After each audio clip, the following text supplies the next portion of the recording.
chief don't run, the chief don't, no the chief don't.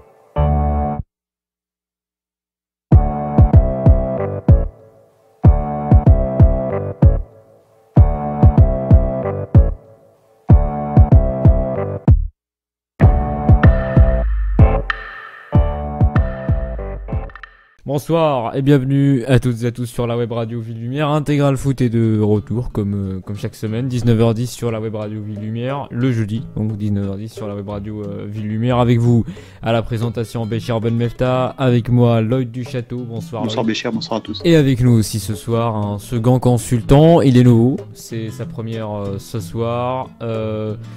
Peterson Cicéran ou Peter, bienvenue, bonsoir à toi déjà, bienvenue à toi, je te laisse te présenter à nos auditeurs. Bonsoir Béchir, bonsoir à tous, je m'appelle Peterson Cicéran, j'ai 21 ans et comme expérience j'ai fait une école de radio et voilà, c'est à peu près ce que je peux dire. Voilà, en tout cas bienvenue à toi, j'espère que tu vas réussir dans ce projet. En tout cas, on va revenir dans quelques instants avec notre invité Gary de Jésus, qui sera donc notre invité ce soir pour parler de son projet, pour parler du PSG. On va donc y revenir dans quelques instants. Restez donc branchés sur Ville Lumière.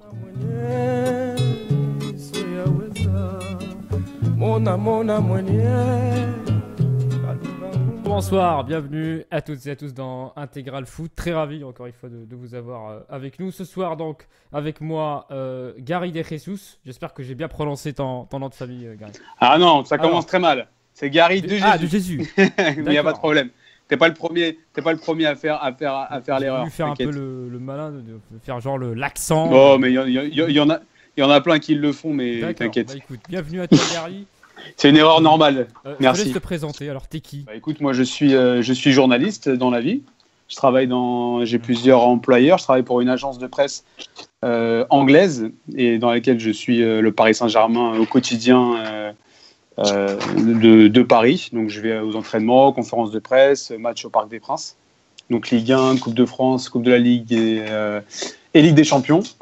Et en parallèle, je travaille aussi au sein de la rédaction d'Infosport, dans Infosport Plus, le groupe Canal. Et j'ai aussi lancé une chaîne YouTube qui s'appelle Grinta FC, dans laquelle on parle de culture foot, de supporters.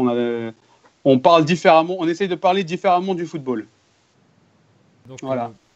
D'ailleurs, je conseille cette chaîne et tous ceux qui adorent le foot, franchement, allez-y, c'est super. Je vais bien sûr. Ah bah merci, c'est cool. C'est mérité. Voilà. Ma première question sera sur l'élimination face à Madrid. T'en as pensé quoi du PSG ? Bah, j'ai pensé que c'était l'exemple criant du fait que le PSG est encore loin de ce type de club, quoi. Que ce soit en fait les deux matchs sont deux exemples différents et deux illustrations qui montrent les faiblesses du PSG d'aujourd'hui. Le premier match, c'est sur la gestion du Real Madrid et sur le fait qu'ils te portent les stockades avec les 2 buts à la fin, comme ça, que ils ont aucun. Moi, je les compare à Hitman pour les amateurs de jeux vidéo, un assassin froid comme ça qui est capable de te porter les stockades et de te tuer en fin de match. Et sur le deuxième match, bon, il y a même pas photo, la différence de niveau, que ce soit au sein du club et au niveau des joueurs. Alors, je pose cette question à tous les invités qui sont venus après cette élimination. C'est qui le fautif aujourd'hui ? Est-ce que c'est les joueurs ? Est-ce que c'est Unai Emery, comme le disent quasiment tous les médias ? Est-ce que c'est Nasser El-Khelaifi ? Ah non, moi je suis pas du tout un anti Unai Emery plutôt. Au contraire, pour moi Unai Emery est un très bon coach et je pense qu'il va le démontrer dans les prochaines années. Par contre, je pense qu'il a été un petit peu bridé au Paris Saint-Germain. Il n'a pas pu faire les choix qu'il devait faire. Je pense qu'il savait quel choix devait être fait, mais il n'a pas osé les faire. Et je pense que ça, c'est à cause du club. Donc les dirigeants, directeurs sportifs, pour moi, c'est eux les fautifs, parce que c'est facile d'aller se diriger vers les joueurs, vers l'entraîneur, etc. Mais je veux dire, ces joueurs-là, c'est des joueurs de qualité, ils ne sont pas stupides, ils ne sont pas bêtes. Si tu les mets dans des clubs comme le Bayern, comme le Real Madrid, le Barça, la Juve, ils n'ont pas les attitudes qu'ils ont au Paris Saint-Germain. Et donc pour moi, c'est juste les joueurs et les entraîneurs, c'est juste une conséquence de la mauvaise gestion d'en haut, quoi. Est-ce que, moi, quand j'ai entendu le mot club, est-ce que c'est pas, on a le club au niveau de Madrid et des grands d'Europe aujourd'hui, mais on n'a pas l'institution plutôt, au niveau de ces grands clubs, ces grandes formations? Après, j'englobe tout là-dedans. Pour moi, quand je dis club, c'est l'institution, c'est le poids des années, le respect qu'on a en Europe et dans le monde par rapport à ton institution, à ton club. Après, on peut lui donner le mot qu'on veut, mais on se comprend. On voit très bien ce qu'on veut dire par là. C'est-à-dire qu'aujourd'hui, on parle beaucoup du Paris Saint-Germain de par son investissement, de par l'argent et tout. Et des clubs comme Chelsea, par exemple, ont connu ça, mais ils ont franchi le palier que le PSG n'a pas encore franchi. Je veux dire, Chelsea, au début, c'était ça. C'était le club des Russes riches qui gaspillent à tout va. Mais je veux dire, ils ont franchi un palier qui fait qu'ils sont passés dans la barre des clubs respectés. Ce que le PSG a du mal à faire. Et je pense que c'est pas avec leur gestion d'aujourd'hui qu'ils vont réussir à passer ce palier. Et on parle de la jeunesse du Paris Saint-Germain, parce que vous imaginez bien que ce débat de Paris Saint-Germain, grand club, etc., c'est un débat qu'on a souvent et qu'on entend un peu partout. Mais c'est un peu compliqué de mettre ça en exergue, quoi. Parce que le Paris Saint-Germain, aujourd'hui, malgré sa jeunesse, il pourrait passer au-delà de tout ça. C'est pas la jeunesse qui fait ça, c'est le choix des dirigeants, c'est la politique choisie, etc. Mais comment devenir un grand club? Comment franchir ce palier, ce cap, selon toi? Je pense que tout d'abord, il faut déjà respecter l'histoire que tu as, même si elle est courte, même si elle est jeune. Le PSG a une histoire et il aurait très bien pu s'appuyer dessus. Enfin, je veux dire, ne pas laisser passer des phrases d'Ibra quand il arrive en disant le PSG c'est rien, ça commence avec moi, etc. Avec toutes ces petites phrases d'Ibra. Déjà, tu commences à accepter des choses que tu ne devrais jamais accepter. De pas mettre. Enfin, je veux dire, pour moi, j'ai l'impression quand un grand joueur signe au Paris Saint-Germain, il faut le remercier, limite, d'être venu, d'avoir fait le sacrifice de venir en Ligue 1 et de signer au Paris Saint-Germain. Et je pense que c'est une mauvaise posture. J'ai l'impression que la direction du Paris Saint-Germain se met à genoux devant les grands joueurs et ne prend pas de hauteur par rapport à ça. C'est ça qui me désole. Le Paris Saint-Germain a une histoire, elle pourrait être respectée, elle pourrait être plus grande. Enfin, je veux dire, n'importe quel club, enfin, je veux dire, là, on regarde même Saint-Etienne, ils ont que ça d'un côté, mais ils arrivent à romancer leur histoire, on en parle encore aujourd'hui de leur légende, tu vois. Et n'importe quel joueur qui arrive à Saint-Etienne est au courant. Vous me direz, c'est parce que c'est un petit club et qu'ils ont que ça, donc c'est ce qu'ils mettent en avant. Mais c'est quelque chose qu'il faut faire. Enfin, je veux dire, on construit, ils construisent sur une base, ils construisent pas sur rien. Et on a l'impression qu'ils ont construit sur rien. Justement, quand on prend l'exemple Ibrahimovic, il s'est permis de parler à peu près mal de l'histoire du PSG. À partir du moment où il n'y avait plus Ancelotti, tant qu'il y avait Ancelotti, il ne parlait pas trop, on ne l'entendait pas autant que ça parler de l'histoire du PSG. Oui, enfin, il a aussi fait limite dans sa conférence de presse de présentation. La Ligue 1 ne me connaît pas, mais ils me connaissent. C'est un peu le personnage, non? C'est un peu le personnage, mais c'est pas parce que c'est le personnage que tu peux pas le recadrer et montrer aussi que tu as quelqu'un. Je veux dire, il le fait pas au Bayern, ça. Vous voyez? Enfin, je veux dire, il y a des mecs au-dessus de lui qui vont lui dire, oh mon petit gars, t'es mignon, mais c'est pas comme ça que ça se passe ici. Mais est-ce que, selon toi, l'arrivée de Neymar a rendu l'institution PSG plus faible? Non? En fait, le problème, c'est que ça devrait être une chance, ça devrait être une opportunité à saisir, l'arrivée de Neymar, et c'est devenu limite un problème. Parce que c'est comme ce que je vous ai dit avant, et la gestion, c'est toujours le même problème pour moi, c'est ce qu'il y a au-dessus de l'entraîneur, c'est-à-dire le directeur sportif, le président, etc. Et Nasser Al-Khelaifi a pris beaucoup trop de poids depuis le départ de Leonardo, et tous les mauvais choix sont depuis ce fameux départ. Même si on sait que les choix de Nasser, il fait aucun choix tout seul. Enfin, je veux dire, Nasser, il est que le fer de lance des décisions du Qatar. Et c'est normal d'ailleurs, parce qu'ils sont propriétaires. Mais je veux dire, il n'y a personne qui est sur place, qui a vraiment une connaissance football comme Leonardo l'avait pour prendre les bonnes décisions. Et c'est ça le problème, parce qu'en fait, tu vois le PSG comme quelque chose de petit, alors que tu veux que le PSG doit devenir grand, mais en fait, tu devrais faire sentir qu'il est déjà grand. Et c'est pas le cas. Et l'arrivée de Neymar, en fait, elle a illustré ça, parce qu'une telle arrivée, il faut avoir les reins solides pour tenir ça, quoi. Parce qu'en fait, tu vas être la cible de tous les médias européens, de tous les clubs qui veulent pas que tu sois là. Tu vas être la cible, donc il faut que tu aies les reins solides. Et je pense que Leonardo aurait beaucoup mieux géré l'arrivée de Neymar qu'elle a été gérée. Enfin, Neymar, là, c'est trop tout ce qu'il faut autour de lui. Mais est-ce que c'est pas le rôle d'Antero Henrique, ça?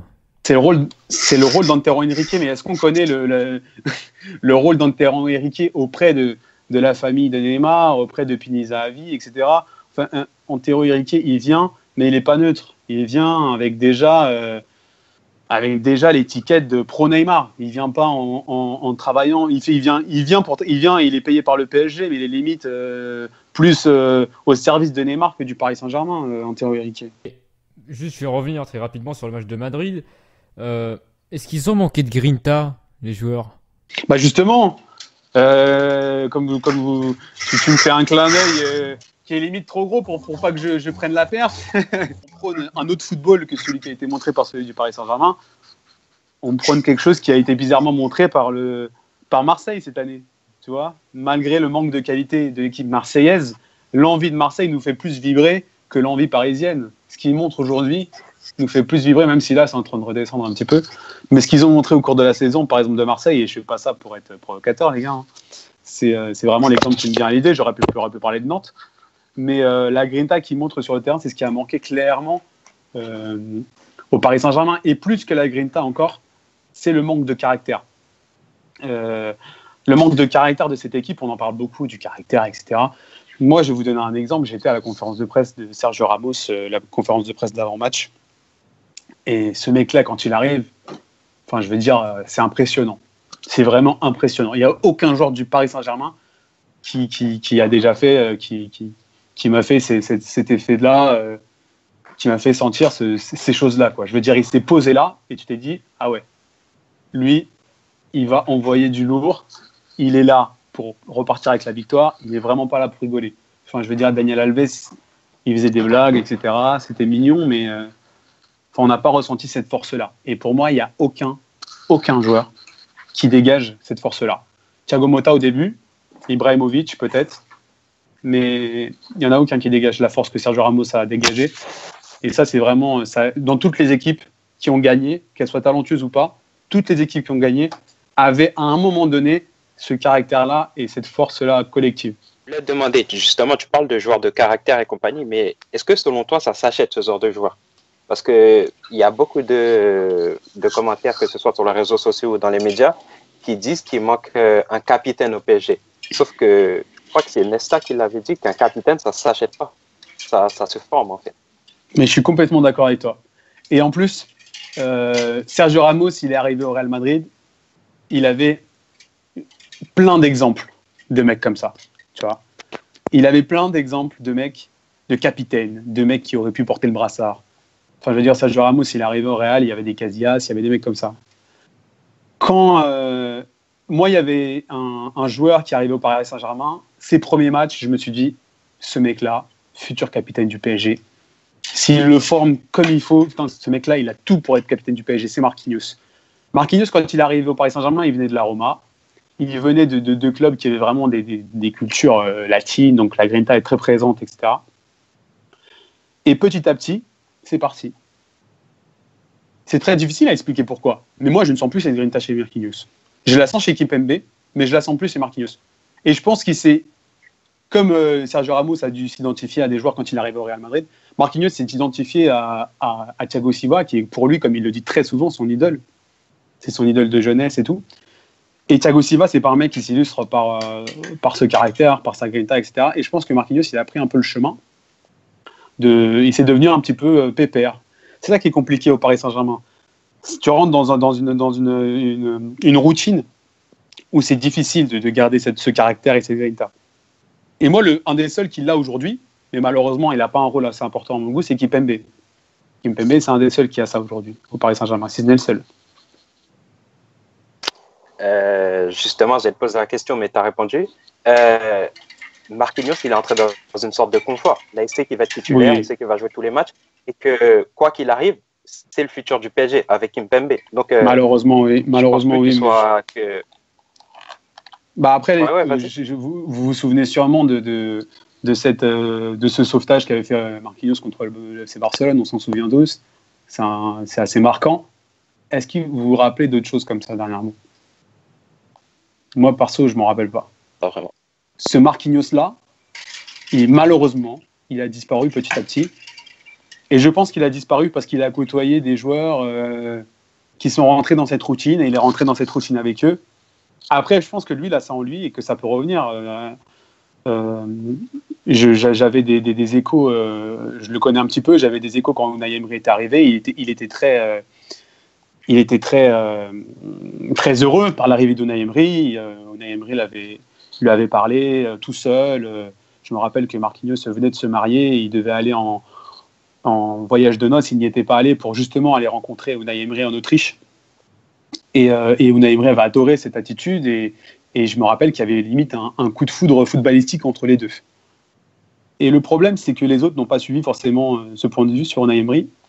Et Marquinhos, c'est pas encore un leader dans ce vestiaire. Il a suivi plus les autres que vraiment son point de vue du début, alors qu'à la base, il était vraiment très enthousiaste par ce coach. Et c'est ça le problème, c'est qu'ils sont dans cette routine-là. Et c'est très difficile de retirer cette routine-là avec des mecs comme Verratti, comme Thiago Motta, avec Di Maria et tout. C'est pas des mecs qui vont te changer cette routine-là. Après, on a vu sur son dernier match avec le Brésil, il était remplaçant. Est-ce qu'avec la sélection, justement, ça peut pas lui faire un électrochoc? Sincèrement, ça va pas venir de la sélection. Par contre, il n'a pas besoin qu'on le pousse plus pour avoir la grinta avec la sélection. Les joueurs sud-américains, les joueurs brésiliens, on va pas faire de généralité, mais c'est quand même souvent la réalité.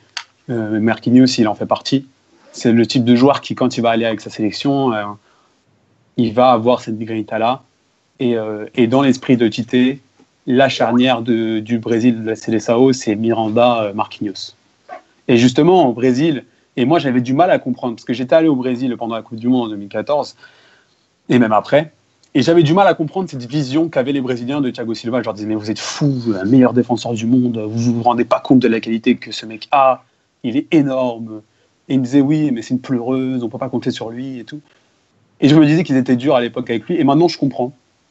Je comprends ce qu'ils voulaient dire, mais ça a mis du temps à comprendre. Et eux, ils l'avaient déjà vu, parce qu'avec la sélection du Brésil, ils avaient déjà vu tout ça.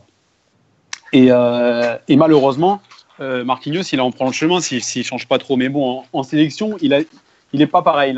Il a encore ce fond de ce grinta qui lui permet de surpasser. Je pense pas qu'avec la sélection, il aura des problèmes par rapport à ça. Mais c'est l'environnement du PSG, il est compliqué. C'est compliqué de pas rentrer dans cette routine au Paris Saint-Germain. C'est très compliqué. Je peux revenir vite fait sur ce que tu disais sur Emery et Marquinhos. Oui, bien sûr. Marquinhos était plutôt réceptif à ce que disait Emery. Complètement. Il me l'a dit lui-même. Hein. Il était vraiment très enthousiaste. Ouais, mais le vestiaire n'a pas suivi. Et justement, je me demandais, est-ce Emery lui manquait pas un lieutenant fort, un mec dans le vestiaire qui fasse passer son message et que les autres joueurs auraient suivi? Le problème, c'est que Emery, il a senti qu'il était fragilisé.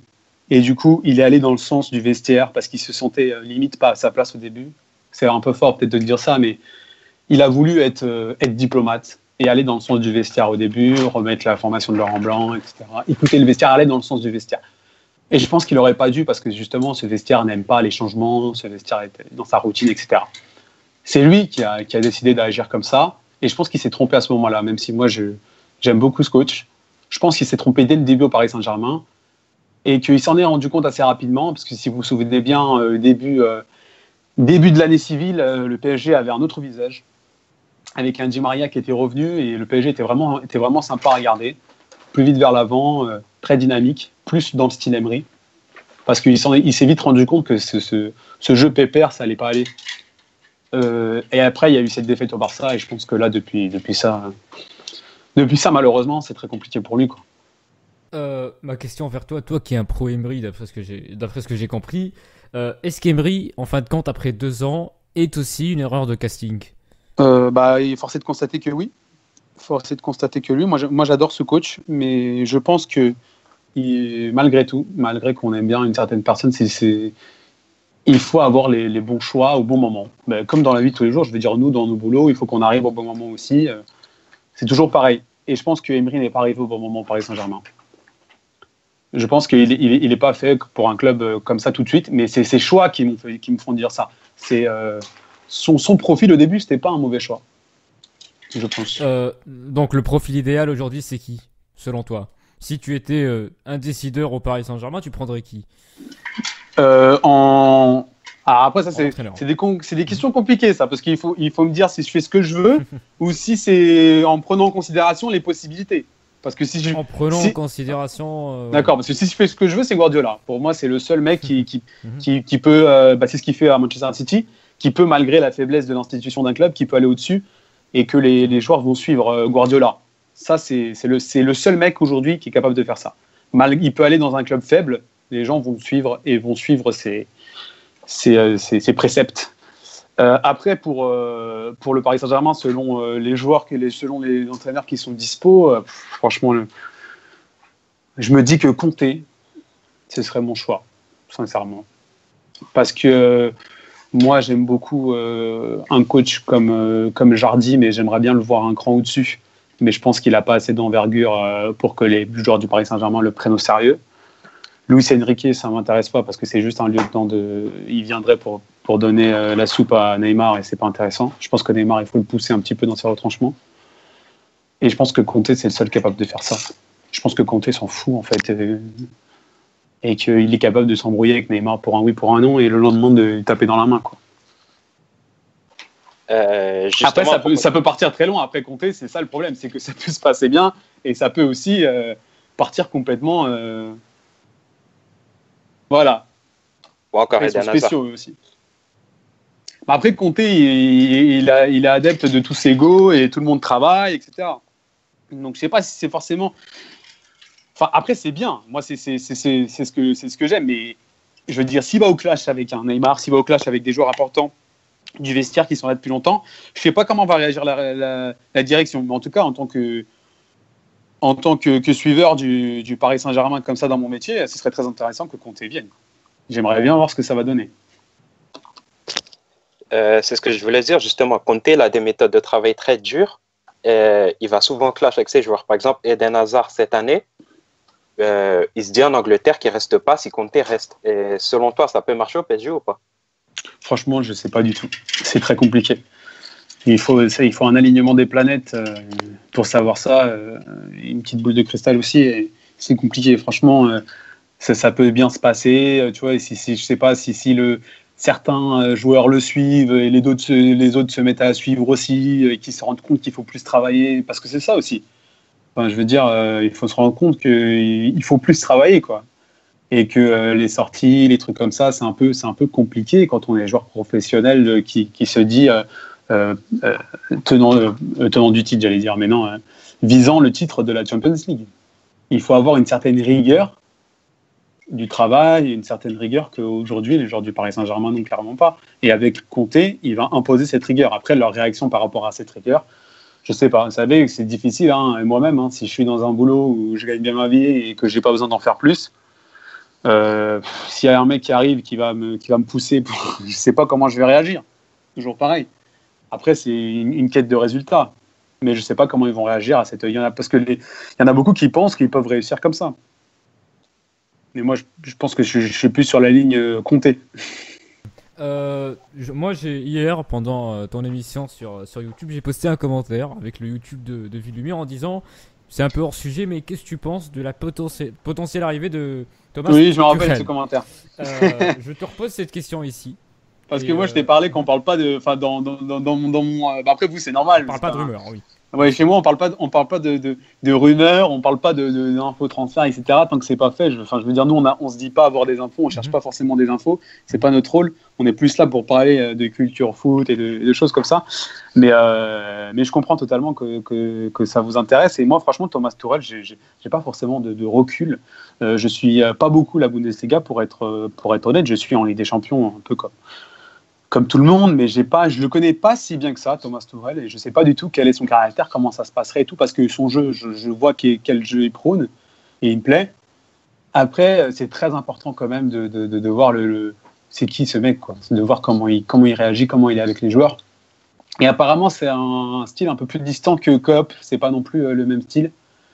Il est un peu plus distant avec ses joueurs et c'est pas plus mal au Paris Saint-Germain, parce que voilà, je pense qu'il faut créer une distance entre les joueurs, la direction et l'entraîneur, parce que là, c'est un peu trop mélangé. Mais après, franchement, je ne saurais pas te dire qu'est-ce que j'en pense particulièrement de Thomas Tuchel au Paris Saint-Germain. Je serais curieux de voir. Je suis plus sur le compte. Ouais. Je vais ajouter un petit truc, c'est que Tuchel, il n'est pas plus distant que Klopp avec les joueurs. En fait, les gens ont comparé les deux sur la manière dont ils se comportaient sur le banc de touche. Tuchel était plus froid. Et Klopp, par exemple, il y a un but, il va courir, il va sauter partout et compagnie. Tuchel, au début, il était plus froid. Et mais dans sa relation avec les joueurs, ça se sait qu'il est proche d'eux comme ça? Ouais. Par exemple, il était très proche de Dembélé. Il l'a pris sous son aile, lui apprenait beaucoup de choses et compagnie. Puis quand il a été viré, Dembélé, c'était l'un des trucs qu'il a mal pris. Le Barça, il l'a appelé, c'est quand même le Barça, donc c'est pour ça qu'il est parti. Mais le fait que Tuchel soit parti aussi, ça a beaucoup joué là-dedans. D'accord. Ok. Toi, Peter, tu es supporter de Dortmund. Enfin, tu es pas supporter du PSG, tu suis juste le PSG comme Gary. Tu es supporter de Dortmund. Est-ce que tu peux nous donner une idée sur Thomas Tuchel, si je prononce bien? Là, j'ai un problème avec les noms. C'est qui, en fait, très rapidement? Thomas Tuchel, c'est un jeune coach. Au moment où Dortmund le récupère, c'est un jeune coach qui venait de Mayence. Le cycle de Klopp prend fin. Klopp va partir, tout le monde le sait. Dortmund cherche un remplaçant. Du coup, ils vont chercher Tuchel qui entraînait Mayence.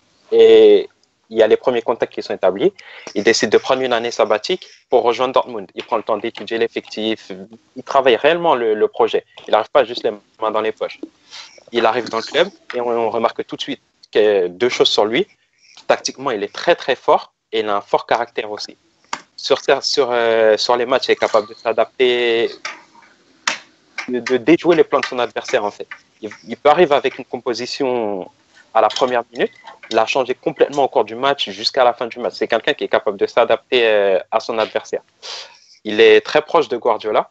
Il y a même une anecdote, je ne sais pas si vous la connaissez, où les deux sont allés dans un restaurant. Ils ont viré tout ce qu'il y avait sur la table et ils ont commencé à parler foot avec des salières, où ils les plaçaient comme si c'était les joueurs. Ouais, moi je fais ça, je fais ça, je fais ça, je fais ça. Guardiola le considère comme son héritier. Il avait écrit un livre. Enfin, il y a une biographie qui a été écrite sur Guardiola. On lui a posé des questions sur Tuchel. Et il avait expliqué Dortmund tient l'un des futurs grands coachs d'Europe. S'ils arrivent à lui donner un projet fort, à lui faire confiance, il peut emmener le club au sommet. C'est pas mal ça. Mais au niveau caractère, il est comment au quotidien avec les joueurs et tout? Avec les joueurs, il est proche. C'est pas réellement le père qui va câliner ses joueurs et compagnie, mais il est proche. Il s'implique beaucoup sur tout ce qui est entraînement, psychologie et compagnie. Mais ça n'empêche pas qu'il a un caractère assez fort. Ça veut dire que... Mais par exemple, le niveau poste, etc., est-ce que c'est un mec qui aurait forcé Rabiot à jouer 6 Ou c'est un mec qui va plus aller dans son sens, comme Ancelotti l'aurait fait, par exemple? Mais il l'aurait pas forcé à jouer 6. Il aurait mis 6. Rabiot aurait fait d'excellents matchs. Il lui aurait dit, regarde, c'est là que tu joues c'est là que tu es meilleur, en fait. Il l'aurait transformé un peu contre sa volonté. Mais je pense qu'il aurait... Mais je pense qu'il aurait réussi. Parce qu'il est très fort pour convaincre, pour créer un lien avec ses joueurs et une relation de confiance. Et au niveau du vestiaire, très rapidement, dernière question sur Tuchel, comment il a géré ça? J'ai vu qu'il y avait un problème avec Hummels. Ouais, ils ont eu une grosse embrouille. Honnêtement, je ne sais pas vraiment pourquoi ils se sont embrouillés bon, eh bien, vient tout cet embrouille entre les deux, mais ils peuvent pas se voir. D'ailleurs, ils se disaient même en Allemagne que si Tourelle allait au Bayern, Hummels retournera. Ah oui. Ouais. Il peut se clasher avec ses joueurs, ça peut être très fort, mais à part Hummels, il n'y a pas réellement eu de cas. Du coup, pour l'instant, on pourrait dire que c'est juste un cas isolé. Bon, on va passer à l'autre sujet très rapidement. J'ai vu que t'en avais parlé, Gary. L'arbitrage vidéo. T'en penses quoi? Je suis pas un anti vidéo comme ça, comme on peut l'entendre dans certaines émissions comme ça. Je suis pas à ce point-là anti vidéo. Je suis pas non plus pour. Moi, je sais très bien comme on était. Et je pense que plus que des outils en plus à l'arbitrage, c'est la vision de l'arbitrage qu'on devrait changer. D'ailleurs, on va faire une émission spéciale sur ça. Moi, je pense que le problème, c'est pas que l'arbitre n'ait pas les outils pour décider, que là, on lui rajoute un outil, ça va changer. Moi, je pense que le problème, c'est la vision de l'arbitrage dans le foot. Et ça, c'est pas un problème français, c'est un problème du football en général, partout. Hein. Enfin, moi, je suis d'origine portugaise et je suis supporter de Benfica. Enfin, je veux dire, des scandales d'arbitrage, il y en a tous les week-ends. Et c'est même ridicule. Hein. Donc, moi, je pense que c'est plus la vision de l'arbitre en général qu'il faudrait changer. Après, sur la vidéo, je ne suis pas forcément contre. Il faudrait juste que ce soit un peu mieux. Je veux dire, les gens dans les stades sont complètement perdus. Ça dure beaucoup trop longtemps. Moi, le truc du challenge, je trouve ça bizarre. Le fait des propositions là, qu'on essaye d'avoir, même comme au tennis, d'avoir un challenge de chaque côté ou deux. Je trouve, je sais pas, ça me paraît pas être du football, quoi. Je sais pas, je suis un peu conservateur sur ce genre de choses, moi. Pourtant, je suis quelqu'un de très ouvert à la base, mais sur la vidéo et sur l'arbitrage, j'aimerais bien qu'on change plutôt les mentalités plutôt que de changer forcément les règles. Après, on sait que la vidéo, on l'a vu ce week-end, ça permet quand même de combattre aujourd'hui les inégalités, les injustices. On a quand même eu, quand on voit la main de Maradona, on peut dire que c'est un événement qui aujourd'hui fait l'histoire. Mais on peut aussi se dire que la main de Thierry Henry, c'est celle qui a fait l'histoire aussi d'un désastre. Ah mais moi j'adore la main de Thierry Henry. Moi je trouve que s'il n'y avait pas ça, le football ne serait pas ce qu'il est. S'il y avait pas après on va dire oui, c'est les vols, etc. En fait je trouve qu'on donne beaucoup trop d'importance au football et le football ça devrait rester quelque chose d'aléatoire malgré tout. Et c'est ça qui donne son piquant, c'est-à-dire que et les événements comme ça, bien sûr, ils n'arrivent pas tous les jours non plus. La main de Thierry Henry, moi je trouve que ça donne du piquant au football. Moi j'ai envie de dire merci Thierry Henry. Après le reste ça découle pas forcément de la main de Thierry Henry. Hein. C'était un problème beaucoup plus profond du football français. Mais je veux dire, moi s'il n'y avait pas la main de Maradona, les trucs comme ça, les milliers d'histoires qu'on a à se raconter. Bah oui, ça rajoute un charme au football énorme. Enfin, je veux dire, dans d'autres sports, c'est beaucoup moins marrant, quoi. Je veux dire, moi, quand je regarde j'adore le tennis, mais à un moment, quand tu regardais Roland Garros, je veux dire, j'avais envie que quelqu'un mette une main pour arrêter Nadal, tu vois. Donc, par exemple, si pour toi le Benfica cette année perd le titre à cause d'une erreur d'arbitrage, je vais être énervé. Je vais certainement réagir avec de la mauvaise foi et et certainement bêtement, mais j'aurais tort. Et sur le coup, je n'aurais pas le recul, mais après, je me dirais, je veux dire, moi, je suis allé en finale pour voir la finale de Benfica-Chelsea à Amsterdam Arena, finale de Ligue Europa. Enfin, je veux dire, si tu as vraiment envie de trouver des scandales d'arbitrage, t'en trouves à tous les coins de rue, tu sais, tu peux toujours dire que ton équipe a été désavantagée ou des trucs comme ça, mais au final, même si c'est une défaite, c'est un des plus beaux souvenirs de foot. Et ça, c'est important de se dire que, enfin, il n'y a pas que les victoires qui sont des beaux souvenirs. Il y a des clubs, par exemple le club du Corinthians, ils ont passé 30 ans sans rien gagner, et pourtant ils n'ont pas arrêté d'augmenter le nombre de supporters et l'effervescence autour de ce club. Et quand il a finalement gagné, c'était une explosion de joie énorme. Comme vous parlez de Benfica, mais il y a aussi le Portugal. Enfin, je veux dire, le Portugal a gagné en 2016, mais avant ça, toutes les fois où on méritait de gagner, où on avait une très belle équipe, où on avait fait tout pour gagner, on s'était pris le but en or de Zidane, tu vois, enfin, je veux dire, cette souffrance-là, quand elle est délivrée, c'est un truc de fou. Ça multiplie par 1000 ta joie. Et je pense que c'est important, ça, dans le football. Si c'est à chaque fois le meilleur qui gagne, s'il n'y a jamais de polémique et tout, c'est pas marrant, en fait. Enfin, c'est comme ça que je le vois, après. Donc le PSG, quand il va gagner avec des champions, on pourra dire qu'on sera vengé de l'arbitrage à Barcelone cette année encore. Regarde, mais voilà, tu vois ce que je veux dire. Imagine là, l'année prochaine, tu as une demi-finale PSG. Vous préférez battre qui, le Real ou le Barça? En finale. Le Barça. Voilà, donc allez, demi-finale, PSG Real en demi, vous éliminez le Real. Lendemain, la une de l'équipe pour qu'ils apprennent. Ou alors tu bats le Barça en finale de Ligue des Champions, la une de l'équipe c'est pour qu'ils apprennent, et tu vois le Barça et le Real en dessous et le PSG en haut qui soulève la coupe. Enfin, je veux dire, ce sera pas jouissif, ça. Encore plus que si tu l'as gagné cette année contre Manchester City. Et c'est l'histoire qui fait que ce sera jouissif à ce moment-là. C'est pour ça. Ça fait partie, ces choses-là font partie de l'histoire du foot. Après, je comprends que quand tu regardes les grands clubs, bien sûr tu vas te dire oui, ils sont avantagés, ça siffle souvent pour le Real, pour le Barça. C'est des choses qui peuvent arriver. Moi, je pense qu'elles sont plus inconscientes que vraiment le complot en haut de l'UEFA. C'est des choses inconscientes qui favorisent le grand club. Mais après, franchement, moi, je trouve que ça fait le piquant du football, quoi. Après, quand c'est de là à payer les arbitres et tout, là, oui, non. Là, ça devient du scandale et c'est un peu trop, tu vois. C'est vrai. Juste pour conclure, une dernière question. Tu es un grand défenseur des ultras en France.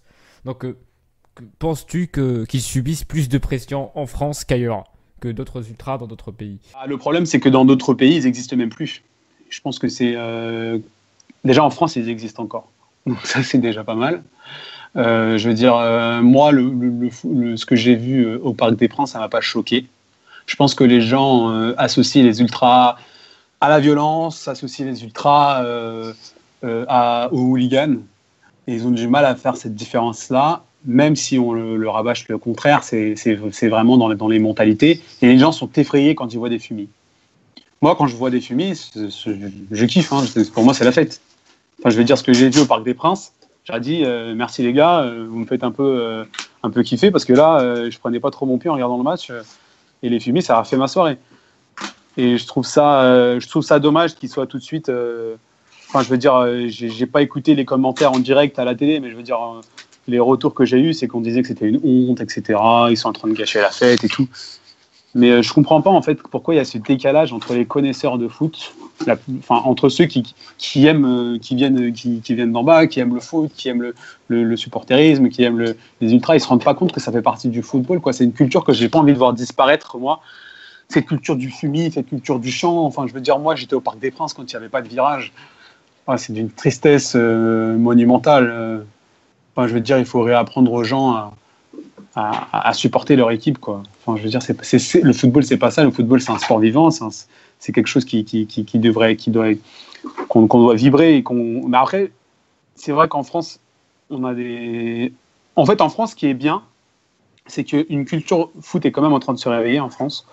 Ça existe, ça augmente. Ça met du temps, mais c'est là. Et en fait, on se rend compte en France de l'importance des ultras, plus que dans d'autres pays. Dans d'autres pays, on les a bazardés parce que voilà, c'était la violence. S'ils étaient là, il y avait de la violence. Et en France, on commence à comprendre qu'ils peuvent être là, faire des conneries de temps en temps, sans forcément faire des trucs de fou, quoi. Sans forcément rentrer dans de la violence pure, comme on a vu à Lille. Mais ils sont importants. Je pense que les gens l'ont intégré. Et ils essayent de trouver des solutions maintenant. Après, je veux dire, le gouvernement, les préfectures, etc., ils ne sont pas encore intégrés. Mais dans les clubs de foot, je pense que cette idée-là est intégrée, que c'est important, les ultras. Bon, pour conclure, le Benfica est champion cette année ou pas, selon toi? Alors franchement, moi je vous dis la vérité, cette année, le Benfica, j'y croyais pas du tout. Je les ai vus en Ligue des Champions et au début de saison, c'était une catastrophe. On s'est fait éliminer de la Ligue des Champions avec 0 points. Je me dis, putain, si on gagne, désolé pour le langage, si on gagne cette année, c'est que vraiment le championnat portugais est pourri. Je me disais ça. C'est que vraiment, si on gagne cette année, c'est que Sporting et Porto, ils ont vraiment pas envie de la gagner. Et il faut savoir que nous, on a un peu le Arsenal de notre championnat, c'est le Sporting. La Roma de notre championnat. C'est le Sporting, et cette année, ils avaient tout pour gagner, franchement. Et un Porto qui est en reconstruction, un Benfica en transition, qui a gagné 4 fois de suite et qui commence à être fatigué. Ils avaient tout pour gagner cette année et ils trébuchent encore une fois. Et là, maintenant, Porto qui trébuche encore ce week-end. Donc là, il va y avoir encore un classico Benfica-Porto. Et si on gagne, on est devant et sûrement champion. Donc je pense qu'on va être champion, ouais, parce que on a un peu ce que le PSG n'a pas au niveau européen, c'est-à-dire cette assurance un peu comme la Juve, un peu comme le Real. Enfin, je veux dire, il n'y a personne qui peut. On est un peu au-dessus, quoi. On peut dire aussi que vous avez été les champions sur le mercato en vendant Mitroglou, non? Alors ça, détrompe-toi. Moi, j'apprécie beaucoup Mitroglou et je pense que les Marseillais commencent à voir, parce qu'il est beaucoup raillé et je comprends. Mais au début, les Marseillais n'ont pas compris le football de Mitroglou.